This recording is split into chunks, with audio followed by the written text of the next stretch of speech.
Good afternoon, students. Today we will discuss about the lateral displacement for the glass slab. तो यहाँ पर class 10th के लिए है ये बच्चों. मान लीजिए कोई एक ग्लास स्लैब है. ग्लास स्लैब रेक्टेंगुलर होता है, तो इसमें कोई एक रे है जो इंसिडेंट हो रही है. एक रे हम ले लें, इंसिडेंट रे किसी एंगल पर इंसिडेंट हो रही है. तो ये चूंकि एयर है और ये ग्लास है और ये फिर एयर है, तो यहाँ इस रे को दो सरफेस पार करने पड़ेंगे. एक पहला सरफेस, ये पहला सरफेस कैसा होगा, डेंसर होगा, तो ये टूवर्ड्स नॉर्मल की तरफ बेंड हो जाएगा. फिर यहाँ इसको क्या मिलेगा, नॉर्मल मिलेगा. तो जैसे ही नॉर्मल मिलेगा ये फिर से उसी स्पीड से आगे बढ़ जाएगा. तो कहने का मतलब इसको जाना इधर था, इस रे को जाना इधर था, जाना इधर था, लेकिन ये चली कहाँ गई, इधर चली गई. जाना चाह रही थी इधर, लेकिन इस स्लैब के आने की वजह से, ये स्लैब जो रास्ते में आ गया, इसके आने की वजह से ये रे हमारी यहां डाइवर्ज हो गई. तो इसका मतलब ये जो चीज आई, जो इतना डिस्प्लेसमेंट आया उसके पाथ में, इसी को हम लोग लैटरल डिस्प्लेसमेंट कहते हैं. मान लीजिए ये वाई डिस्प्लेसमेंट किया, इसका डिस्प्लेसमेंट वाई है, तो ये वाई डिस्प्लेसमेंट किस वजह से हो रहा है? तो आंसर, ये पहला सरफेस रिफ्रैक्ट हुआ, दूसरा सरफेस रिफ्रैक्ट हुआ, जिसकी वजह से ये जाना इधर चाहती थी बट इधर चली गई. इसी डिस्प्लेसमेंट को लैटरल डिस्प्लेसमेंट कहते हैं. अब लैटरल डिस्प्लेसमेंट कई बातों पे डिपेंड करता है. सबसे पहली बात, thickness of slab. Thickness of slab यानी स्लैब, जो ये स्लैब है, इसकी थिकनेस पे डिपेंड करता है. एक्स, ये जो x है ये थिकनेस स्लैब की है और इस थिकनेस पर ये डिस्प्लेसमेंट डिपेंड करेगा. तो जैसे जैसे आप थिकनेस को इंक्रीज करेंगे ये डिस्प्लेसमेंट इंक्रीज होगा. तो हम ये कह सकते हैं कि y is directly proportional to x. ये याद रखने के लिए है कि y is directly proportional to x, means if x will increase then y will also be increase. ये हमारा पहला फैक्टर हो गया जिस पर ये डिपेंड करता है. अब दूसरा बात कहता है एंगल ऑफ इंसिडेंस. तो एंगल ऑफ इंसिडेंस का मतलब होता है ये आई. अगर आई बढ़ेगा तो यहां लिखते हैं एंगल ऑफ इंसिडेंस. अगर ये आई बढ़ता है तो डिस्प्लेसमेंट भी इंक्रीज करेगा. तो इसको याद रखने का तरीका ये है कि y directly proportional to i, कि अगर i इंक्रीज करेंगे तो डिस्प्लेसमेंट भी इंक्रीज करेगा. फिर थर्ड पॉइंट जो आता है वो आता है हमारा कलर के लिए. थर्ड पॉइंट जो आएगा आपका, वो आएगा आपका कलर के लिए. ठीक है, कलर मतलब, तो यहां लिख सकते हैं कलर ऑफ या वेवलेंथ, जो भी आप कहना चाहें, वेवलेंथ. देखिए, हमने प्रिज्म में देखा था कि वायलेट कलर के लिए डेविएशन ज़्यादा होता है और रेड कलर के लिए डेविएशन बहुत कम होता है.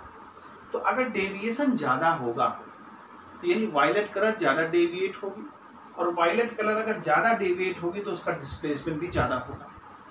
मान लीजिए यहाँ पर आपने रेड लाइट डाली, तो रेड लाइट क्या होगी, उसका डाइवर्जन कम होगा, तो यहाँ भी डाइवर्जन कम होगा, तो डिस्प्लेसमेंट उसका कम आएगा. वो वायलेट कलर ज़्यादा डेविएट कर जाएगी. जब वायलेट कलर ज़्यादा डेविएट करेगी तो उसका लैटरल डिस्प्लेसमेंट भी अकॉर्डिंगली उसी के हिसाब से आएगा. तो कहने का मतलब ये है, वेवलेंथ अगर बढ़ती है, देखिए वेवलेंथ अगर बढ़ती है तो डिस्प्लेसमेंट हमारा कम होगा. कैसे? हमने आपको बताया रेड लाइट कम डेविएट होती है लेकिन उसकी वेवलेंथ ज़्यादा होती है. तो जब वेवलेंथ ज्यादा होगी किसी कलर की तो उसका डेविएशन यानी कि जो लेटरल डिस्प्लेसमेंट है वो कम आएगा। तो सिर्फ इसी केस में हमारा इनवर्सली प्रोपोर्शन है, ये ऐसा हम कह सकते हैं। इस तरह से अगर रेड का देखा जाए तो रेड का जो है वो लेटरल डिस्प्लेसमेंट हमारा क्या होगा, स्मॉल होगा। और वायलेट कलर की बात करी जाए तो वायलेट कलर में लेटरल डिस्प्लेसमेंट क्या होगा, मैक्सिमम होगा। तो अब जब रेड कलर का लेटरल डिस्प्लेसमेंट स्मॉल है क्योंकि इसकी वेवलेंथ ज्यादा है, रेड कलर की वेवलेंथ वायलेट कलर से ज्यादा होती है। तो जब ये इनवर्सली प्रोपोर्शन बात आ रही है डिस्प्लेसमेंट की तो हम ये फार्मूला याद रख सकते हैं। इससे तीनों बातें हमें याद रहेंगी क्योंकि एग्जामिनेशन पूछता है कि बताइए ऐसे कौन कौन से फैक्टर हैं जिस पर लेटरल डिस्प्लेसमेंट डिपेंड करता है। तो पहली बात थिकनेस, इस स्लैब की थिकनेस को बढ़ाएंगे तो डिस्प्लेसमेंट बढ़ेगा। दूसरी बात एंगल ऑफ इंसिडेंस बढ़ाएंगे तो लेटरल डिस्प्लेसमेंट बढ़ेगा। और तीसरी बात अगर वेवलेंथ लाइट की बढ़ती है तो लेटरल डिस्प्लेसमेंट कम होगा। ठीक है, तो यहां पर हम ये बात समझ गए हैं। अब बात करते हैं नेक्स्ट टॉपिक की, और वो नेक्स्ट टॉपिक आएगा आपका प्रिज्म। देखिए प्रिज्म हमारा क्या होता है, तो इसको हम पहले हटा देते हैं। प्रिज्म से भी काफी सवाल आते हैं बोर्ड में। तो प्रिज्म पहले हम लोग प्रिज्म पढ़ चुके हैं, छोटी क्लास में पढ़ा होगा जरूर। तो प्रिज्म आपको देखने में ट्रायंगुलर लगता है और ट्रायंगुलर होता भी है वो, बट उसमें दो रिफ्लेक्टिंग सरफेस होते हैं। अगर प्रिज्म को हम स्केच करें ऐसे, इस तरह से स्केच कर लें, इसका नाम ए दे दें, ये बी हो गया। तो प्रिज्म एक ट्रायंगुलर सरफेस होता है जिसमें 5 फेस होते हैं, एक इधर का, एक साइड का, एक नीचे का। और अगर इसको हम बनाएं, चूंकि ये एक बोर्ड है तो उसको 3D पिक्चर नहीं दिखा सकते, लेकिन इसमें 5 सरफेस होते हैं। ठीक है, तो चूंकि 3 तो हमारे वही हो जाएंगे, और एक हमारा ये सरफेस, एक ये सरफेस, एक पीछे का सरफेस, एक इधर का सरफेस और एक नीचे का, 5 सरफेस हो गए। तो it is bounded by 5 surface and this device is known as prism। अब इस प्रिज्म में देखिए कैसा रिफ्रैक्शन कैसा होता है, यहाँ पर ये ध्यान देना है। मेन हमारा टॉपिक ये है कि how we can reflect the ray in the prism. तो सबसे पहले प्रिज्म को रिफ्लेक्ट कराने के लिए नॉर्मल ड्रॉ करना पड़ेगा, या आपने नॉर्मल ड्रॉ कर लिया। अब ये रे हमारी ऐसे आई एंगल पर, इसको I1 कह सकते हैं। डेविएट करी इसने, कुछ डेविएशन इसका हुआ, फिर इसको दूसरा सरफेस मिल गया, इसको नॉर्मल बोलते हैं। ये हमारा पॉइंट E मान लीजिए। जब यहाँ पर ये आएगी, अच्छा ये वाला एंगल क्या है, R1, और इसको भी आप R2 मान लें। और जब ये बाहर जाएगी तो ये हमारा हो जाएगा I2, इसको I2 कहते हैं। तो क्लियर है, ये एंगल है प्रिज्म का जिसको हम A नाम देंगे, E हो गया, इसको हम P नाम दे देते हैं पॉइंट को, और इसको Q नाम दे देते हैं। अब यहाँ ध्यान देने वाली बात ये है कि ये रे जाना तो इधर चाहती थी लेकिन चली इधर गई क्योंकि इसका रिफ्लेक्शन हुआ। अगर हम इसको आगे बढ़ाते हैं और इसको पीछे ले जाते हैं तो हम ये देखेंगे कि ये रे कितना डेविएट करी। तो ये मान लीजिए डेल्टा डेविएशन इसका होता है। ये ध्यान दें हम कि जाना तो ये इधर चाहती थी लेकिन चली वो उधर गई। यदि जाना इधर चाहती थी चली इधर गई, इसका मतलब जो डेविएशन हुआ इसके पाथ में वो डेल्टा डेविएशन हम मान सकते हैं। फिर यहाँ पर कुछ हम निकालेंगे, देखिए इसको एंगल I नाम दे देते हैं, और ये वाला जो चीज है वो क्या बनेगा, देखिए ये पूरा I1 है तो ये पूरा I1 होना चाहिए वर्टिकली अपोजिट एंगल। तो ये हमारा क्या हो जाएगा, सिर्फ इतना पार्ट I1 माइनस R1। ये जो पार्ट आएगा ये I1 माइनस R1। क्यों? क्योंकि ये पूरा I1 है तो ये भी पूरा I1 होना चाहिए वर्टिकली अपोजिट एंगल। क्योंकि ये R1 हमने बना लिया है तो इतना जो पार्ट बचेगा वो पूरे में से R1 को माइनस करना पड़ेगा। तो यहाँ पर क्या हमारा बन जाएगा I1 माइनस R1। सिमिलरली अगर ये I2 है तो ये भी हमारा पूरा I2 होना चाहिए था, बट अगर ये R2 आ गया तो ये हमारा क्या होगा, I2 माइनस R2, ये लिख सकते। पिक्चर थोड़ी छोटी है लेकिन समझने में कोई प्रॉब्लम नहीं आएगी, ठीक है। तो अब ध्यान दें, ये M पॉइंट ले लें, तो अगर हम देखें कि पॉइंट M P और Q की बात करते हैं, ट्राइंगल में P M और Q, तो देखिए ये वाला वर्टिकली, ये वाला एक्सटर्नल एंगल है। एक्सटर्नल एंगल हमेशा अपने अपोजिट इंटीरियर एंगल के सम के बराबर होता है, मतलब delta is equal to I1 minus R1 plus I2 minus R2। ये हमारा रूल है मैथ्स का कि exterior angle always equal to interior angle. तो मैंने यहाँ लिख दिया है, तो कंफ्यूज मत होइएगा, ये एंगल और ये एंगल का सम हमारा ये होगा। अब इसको थोड़ा अच्छे उसमें लिख दें, I1 plus I2 minus R1 minus R2, तो यहाँ माइनस का 1 ले लें, ये बन जाएगा R1 प्लस R2। ठीक है, यहाँ तक हमारी बात क्लियर हो गई। अब हम आगे बढ़ते हैं। अगर हम क्वाड्रिलेटरल PAQE को देखें, क्वाड्रिलेटरल PAQ और E को देखें, तो हम जानते हैं क्वाड्रिलेटरल में जो अपोजिट एंगल होते हैं उनका सम 180 होता है। तो हम ये कह सकते हैं कि एंगल A और एंगल E का सम 180 डिग्री होगा। ये हमारी इक्वेशन 1 मान लीजिए, या 2 मान लें, क्योंकि ये हमारी पहले से ही 1 है, इसको आप 1 इक्वेशन ले लें और ये हो गई 2। अब देखें, हमारे पास एक और ट्राइंगल दिखाई दे रहा है PEQ में, ट्राइंगल PEQ ये वाला एंगल है, ट्राइंगल हो गया। तो तीनों एंगलों का सम 180 होता है, यानी कि R1 plus R2 plus E, angle E कहेंगे, इज इक्वल टू 180 डिग्री। अब आप इक्वेशन 2 और 3 को देखें, तो 2 और 3 में क्या दिखाई दे रहा है, ये भी 180, ये भी 180, तो दोनों की राइट साइड इक्वल हो गई, तो हम लेफ्ट साइड इक्वल कर सकते हैं। इसका मतलब लिख सकते हैं R1 plus R2 plus angle E is equal to angle A plus angle E। यहाँ एंगल E कैंसिल हो जाएगा, बनेगा R1 plus R2 is equal to angle A। ये हमारी पिक्चर यहाँ पर क्या है, ये हम याद रखेंगे इक्वेशन को, और ये इक्वेशन नंबर हमारी 4 हो गई। अब देखिए इक्वेशन 4 और 1 को आप देखें, तो R1 R2 की जगह हम क्या लिख सकते हैं, delta is equal to I1 plus I2 और minus delta, sorry minus angle A। ये हमारा फिगर आ गया। अब देखिए यहाँ पर क्या चीज आपको दिखाई दे रही है, प्रिज्म का एंगल, इंसिडेंट एंगल, यहाँ पर आपको रिफ्रैक्टिंग एंगल दिख रहे हैं और एंगल ऑफ प्रिज्म दिख रहा है। ये जो चीज है ये बताती है कि इंसिडेंट एंगल के बढ़ने के साथ साथ या चेंज होने के साथ साथ डेविएशन एंगल भी चेंज होगा, यानी ये डिपेंडिंग फैक्टर हम पहुंच रहे हैं डिपेंडिंग फैक्टर में। तो यहाँ पर अगर हम देखें डिपेंडिंग फैक्टर की बात करते हैं, तो पहला डिपेंडिंग फैक्टर ये है कि इंसिडेंट एंगल पर क्या प्रभाव पड़ेगा,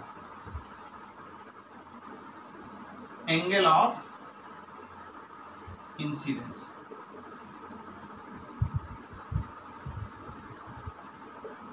एंगल ऑफ इंसिडेंस, तो देखिए ग्राफ एक प्लॉट किया जाता है, एक ऐसा देखिए हमेशा आई बढ़ाएंगे तो डेल्टा बढ़ेगा ऐसा जरूरी नहीं है।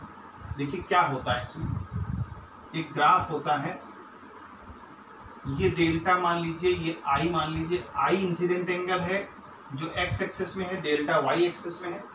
अगर हम आई की वैल्यू बढ़ा रहे हैं या घटा रहे हैं, मान लीजिए आई हमारा, चलिए बढ़ा रहे हैं, ये ऐसे समझिए आई हम बढ़ा रहे हैं, तो ये ग्राफ ऐसे आता है, ऐसे करके यूं आ जाता है। तो देखिए आई बढ़ रहा है आपका, डेविएशन एंगल घट रहा है, घट रहा है, घट रहा है, घट रहा है, और एक घट करके एक पर्टिकुलर वैल्यू आ जाएगी जहां पर हमको बिल्कुल मिनिमम डेविएशन मिलेगा। तो जिस एंगल पर हमको डेविएशन ये मिनिमम मिलता है उसको हम मिनिमम डेविएशन का नाम देते हैं, डेल्टा एम से रिप्रेजेंट करते हैं। ये डेल्टा एम बताता है कि इस एंगल पर आई पर, इस इंसिडेंट एंगल पर उसका जो डेविएशन है बहुत कम है, एकदम कम है। फिर हम आई बढ़ाते हैं तो डेविएशन बढ़ता जाता है। यानी डेल्टा एम डिपेंड करता है आई पर, लेकिन लीनियर नहीं डिपेंड करता कि आई बढ़ाएंगे तो डेल्टा एम बढ़ेगा या घटेगा ही हमेशा, तो ऐसा नहीं होता है। ग्राफ में जैसे जैसे अगर हम आई बढ़ाते हैं, अगर प्लॉट करते हैं तो ऐसा फिगर आता है। इसका मतलब एक पर्टिकुलर पॉइंट पर, एक पर्टिकुलर इंसिडेंट एंगल पर इसका डेविएशन सबसे मिनिमम होता है, उसको मिनिमम डेविएशन एंगल कहते हैं। ठीक है, तो ये चीज समझ में आएगी। ये पहला हमारा हो गया एंगल ऑफ इंसिडेंस। फिर हमारा दूसरा जो पॉइंट हम बता चुके हैं, और नेक्स्ट है आपका वेवलेंथ, यानी वेवलेंथ पे डिपेंड करता है।